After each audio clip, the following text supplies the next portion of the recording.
దేశీయ స్టాక్ మార్కెట్లు ఫ్లాట్ గా ప్రారంభమయ్యాయి. సెన్సెక్స్ నిఫ్టీ లాభ నష్టాల మధ్య ట్రేడ్ అవుతున్నాయి. జియో ఫైనాన్స్, ఓఎన్జీసీ, ట్రెంట్, ఎస్బీఐఎన్ షేర్లు లాభాల్లో ట్రేడ్ అవుతున్నాయి.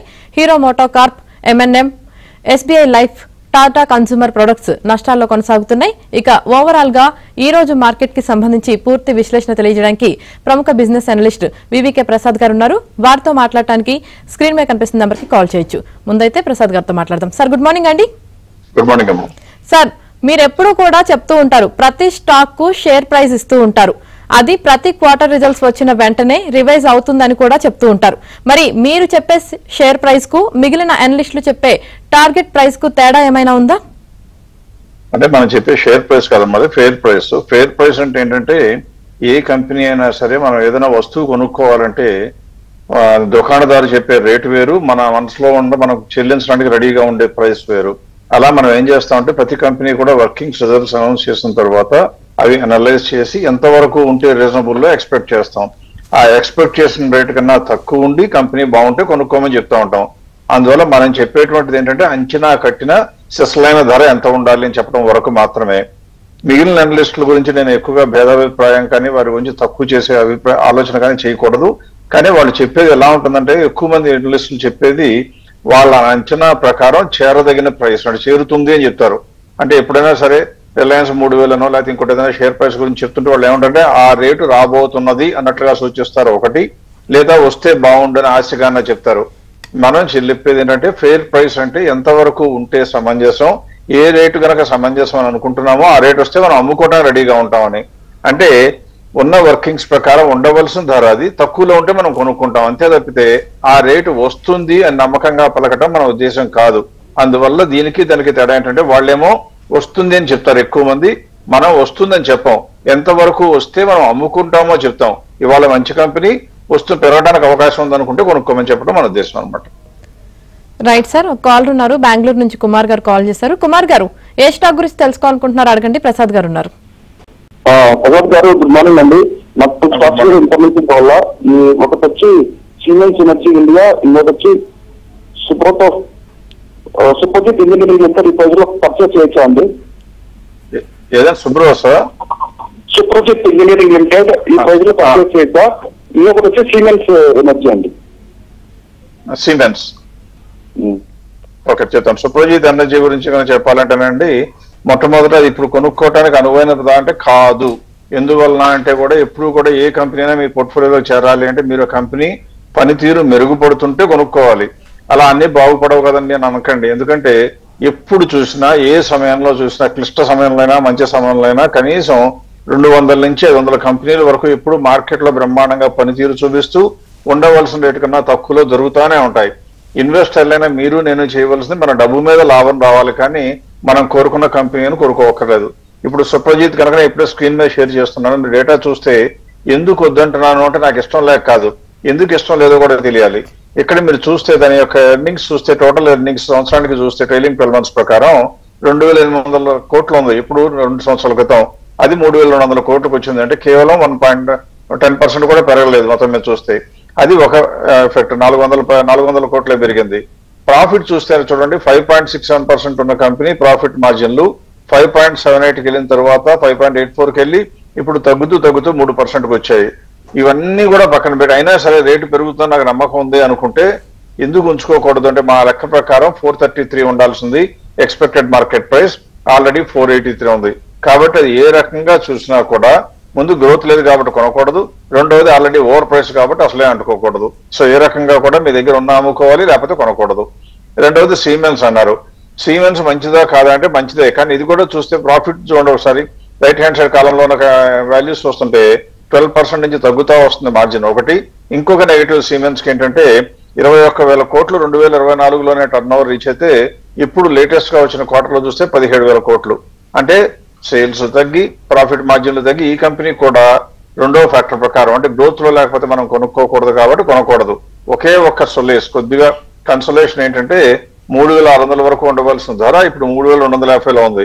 ఈ రేట్లో అమ్మాలంటే మాత్రం అమ్మక్కర్లేదు, కానీ ఉంచుకోవాలంటే కన్నా దీనికన్నా కూడా మంచి కంపెనీలు చాలా ఉంటాయి. సో అది మేము విచక్షణ. రైట్ సార్, హైదరాబాద్ నుంచి చారీ గారు కాల్ చేశారు. చారీ గారు, ఏ స్టాక్ గురించి తెలుసుకోవాలనుకుంటున్నారు అడగండి. మేడం నమస్తే మేడం. అడగండి సార్, ప్రసాద్ గారు ఉన్నారు. సార్ నేను టాటా టెక్నాలజీ 1020లో కొన్నాను, తర్వాత టీసీఎస్ 3800 లో కొన్నాను, విప్రో 323లో కొన్నాను సార్. అన్ని టెక్నాలజీ కొనుక్కోవడం క్షేమం కాదండి. ఎప్పుడు కూడా మీరు ఏం చేస్తున్నారంటే ఆ బాగా తగ్గాయనో ఎక్కువ పెరగట్లేదు కాబట్టి కొంటున్నారేమో. టెక్నాలజీ సెక్టర్ కి హెడ్ విండ్స్ ఎక్కువ. అంటే ఇవాళ రోజున ట్రంప్ గారి పుణ్యమని అమెరికాలో గ్రోత్ మందగించడం వల్ల కానివ్వండి, టెక్నాలజీ సెక్టర్ కు వచ్చేటువంటి గ్రోత్ అవకాశాలు బాగా తగ్గుతున్నాయి. అలా తగ్గుతున్న సమయంలో టెక్నాలజీ సెక్టర్ లో ఓవర్ ఎంఫసిస్ ఉండటం, ఓవర్ ఎక్స్పోజర్ ఉండటం అనేది ఎట్టి పరిస్థితుల్లో మన పాకెట్ కి మంచిది కాదు. అందువల్ల ఇప్పుడు మీరు అడిగిన టాటా టెక్నాలజీస్ చూస్తే ఇది పేరు గొప్పదే, ఖచ్చితంగా టాటా వాళ్ళది కాబట్టి. కానీ దాని ఎర్నింగ్స్ ఇవన్నీ చూస్తుంటే చూడండి, యాక్చువల్ గా టోటల్ సేల్స్ చూస్తే 2024లో 5100 కోట్లు ఉంటే ఇప్పుడు కూడా అక్కడే ఉంది. అంటే గ్రోత్ ఏమీ లేదు, టాప్ లైన్ పెరగటం లేదు. ఏ కంపెనీకైనా గ్రోత్ పరిమితం అయిపోతే ఆటోమేటిక్ ఆ కంపెనీ యొక్క షేర్ ప్రైస్ లో కూడా పెరుగుదల రావడానికి అవకాశం తక్కువ ఉంటుంది. అందుకే పిఈ రేషియో 42 ఉంది. టాటా పేరు కాబట్టి అంత పిఈ రేషియో ఉంది. కానీ మన లెక్క ప్రకారం 776 ఉండాలి. ఎందుకంటే మార్జిన్లు కొద్ది గొప్ప పర్వాలేదు, బట్ ఎంకరేజింగ్ గా ఎక్సైటింగ్ గా మాత్రం ఏమాత్రం లేవు, పేరు ఒక బ్రాండ్ తప్పితే. అందువల్ల 711 ఇప్పుడున్న రేటుకి 776 నా లెక్క ప్రకారం ఉండాల్సిన షేరు. అంటే ఇంకా ఒక 50-60 రూపాయలు లెస్ దాన్ 10% పెరగడానికి ఛాన్స్ ఉంది. కాబట్టి మీరు అందులో ఉండాలా అంటే నా అంచనా ప్రకారం ఖచ్చితంగా వెంటనే ఇప్పుడన్నా క్యాష్ చేసుకోవడం మంచిది. ఈ నెక్స్ట్ క్వార్టర్ రిజల్ట్స్ వచ్చి కనుక డిసప్పాయింట్మెంట్ ఉంటే డామన్ పడుతుంది. అందువల్ల ఖచ్చితంగా టాటా టెక్నాలజీస్ అనేది it is no longer to be held on. TCS అడిగారు. దీనికి విరుద్ధంగా టీసీఎస్ ఏంటంటే ఎన్నో సంవత్సరాల నుంచి పాతుకుపోయిన కంపెనీ. అంటే దాని మార్కెట్ కాదు, ప్రపంచం మొత్తం మీద కూడా బ్రాండ్ ఎస్టాబ్లిష్ చేసుకుంది కన్సల్టెన్సీగా సాఫ్ట్వేర్ కంపెనీల్లో. దీని ప్రైస్ చూస్తేనేమో 3450 ఉంటే ఈ అంకెల గురించి నేను మాట్లాడను టీసీఎస్ లో, ఎందుకంటే అది ఎప్పుడు నుంచో ప్రూవ్ అయిపోయిన పెర్ఫార్మెన్స్ ఉన్న కంపెనీ కాబట్టి. 3450 ఇప్పుడు ఉంటే ప్రస్తుతం ఉన్న హెడ్ విండ్స్ ప్రకారం ఇవన్నీ సంవత్సరం నుంచో 2 ఏళ్ల నుంచో నడుస్తున్నా కానీ 4300 రూపాయల వరకు మనం పెరగదని ఎక్స్పెక్ట్ చేస్తున్నాం. అంటే ఇంకా స్కోప్ ఉంది కాబట్టి yes you can hold on TCS. తర్వాత విప్రో అన్నారు. నేను మొట్టమొదటి నుంచి కూడా చెప్తున్నాను, మీరు గుర్తుంచుకోండి, అన్ని ఐటీ స్టాక్ లో మాత్రం దయచేసి ఉండకండి. విప్రో కూడా ఎవరూ పేరు పెట్టవలసిన కంపెనీ కాదు. మధ్యలో కొన్ని రోజులు దెబ్బతిన్నా కానీ మార్జిన్లు క్రమంగా పెంచుకోవడం మొదలు పెట్టింది. వాళ్ళు చేసిన హార్డ్ వర్క్ అంతా ఇట్ ఈస్ పేయింగ్ ఆఫ్. దాని ప్రైస్ ఇప్పుడు 264 ఉంటే 320 దాకా మన ఎక్స్పెక్టెడ్ ప్రైస్ ఉంది. ఇందులో కూడా ఇంకో 20% వరకు పెరగడానికి ఛాన్స్ ఉంది, 20-25% వరకు. సో టీసీఎస్ అండ్ విప్రో ఉంచుకోవచ్చు, కానీ దయచేసి టాటా టెక్నాలజీస్ నుంచి క్యాష్ తీసేసి వేరే సెక్టర్లో దీనిలోనే ఇన్వెస్ట్ చేసుకోండి. రైట్ సార్, మరో కాల్ ఉన్నారు. కరీంనగర్ నుంచి కిషన్ గారు కాల్ చేశారు. కిషన్ గారు ఏ స్టాక్ గురించి తెలుసుకోవాలనుకుంటున్నారు, అడగండి. ప్రసాద్ గారు నమస్కారం అండి.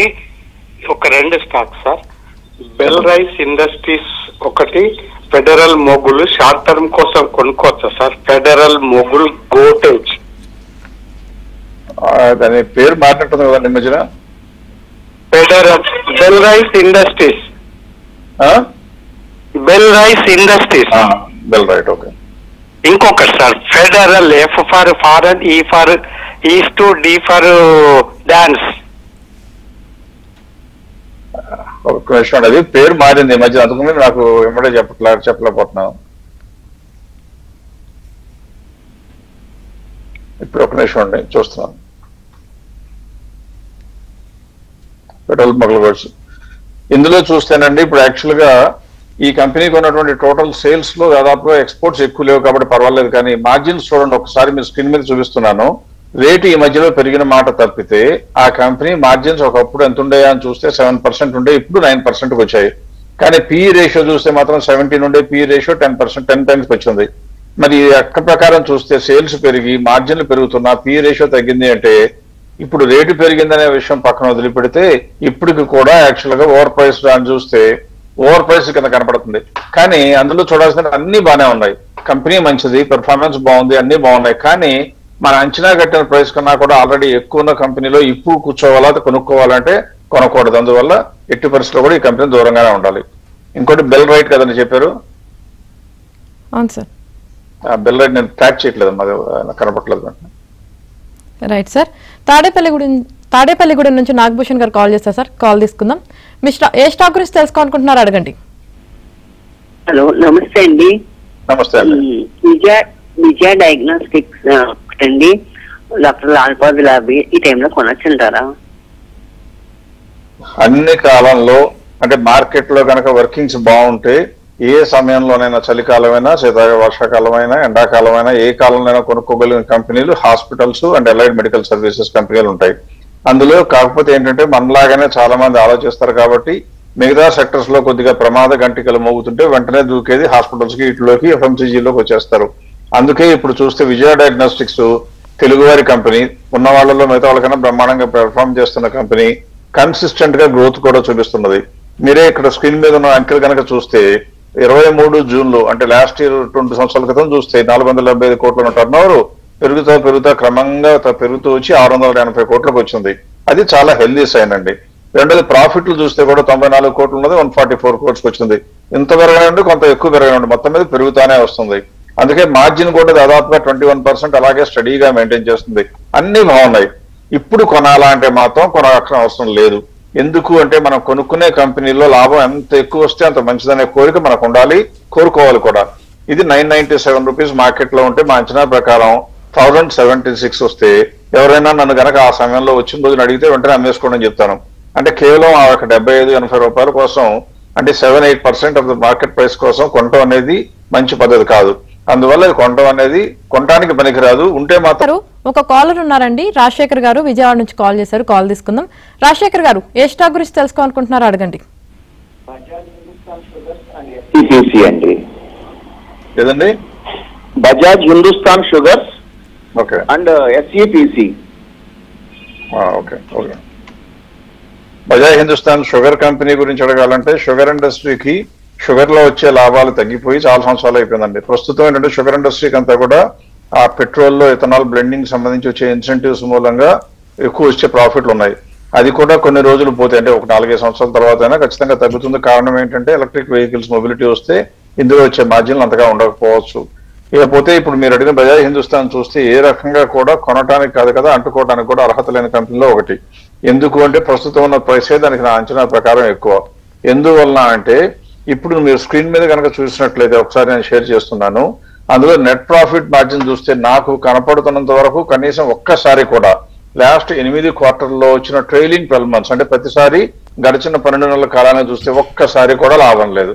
ఒక్కసారి కూడా లాభం లేని కంపెనీలో మనం కొనుక్కుని మనకు మాత్రం లాభాలు రావాలని కోరుకుంటే ఏదైనా గవర్నమెంట్ పాలసీ ఇనిషియేటివ్ తీసుకుంటే వస్తున్నాము, కానీ లేకపోతే మాత్రం వచ్చే అవకాశం లేదు.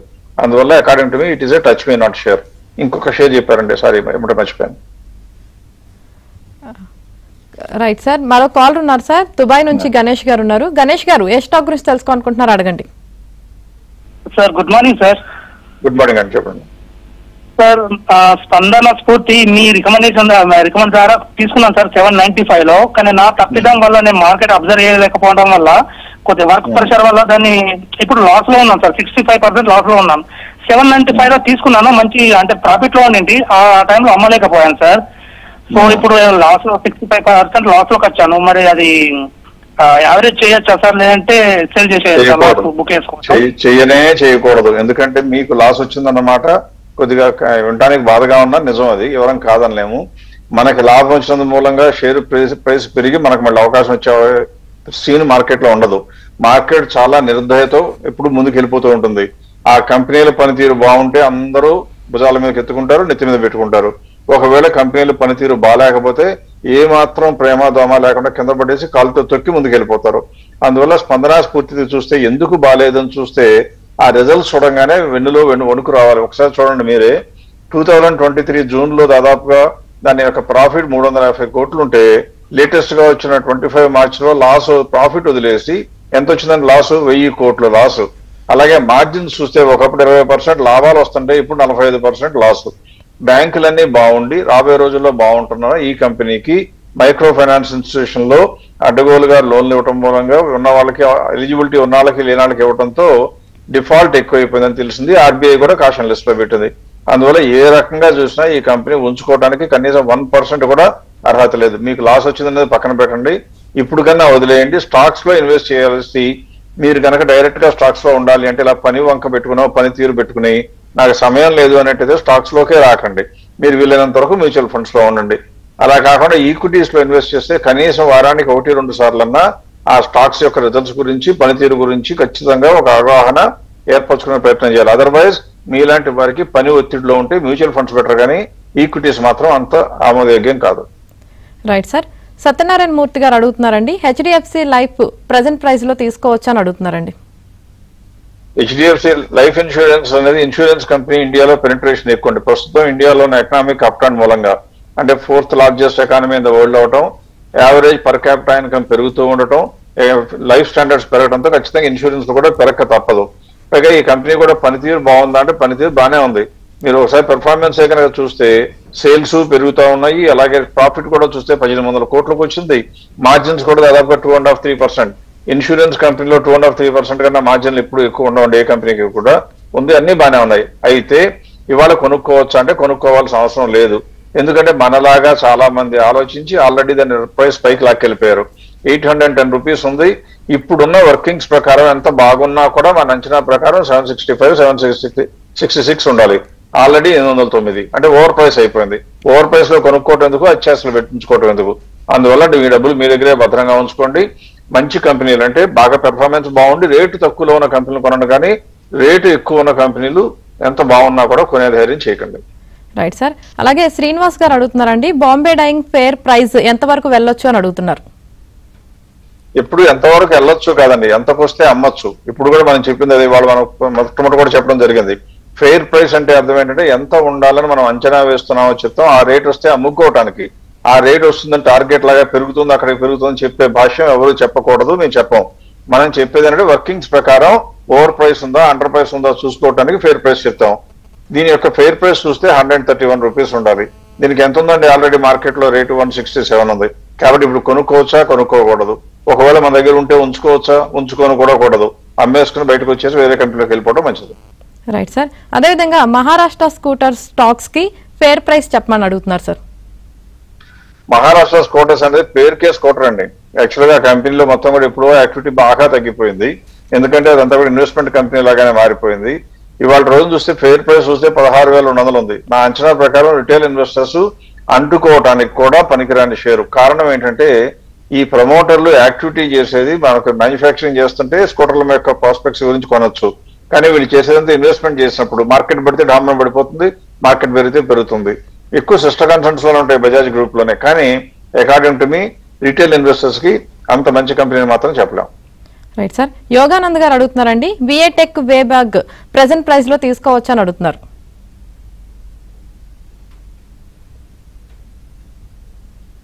ఒక నిమిషం.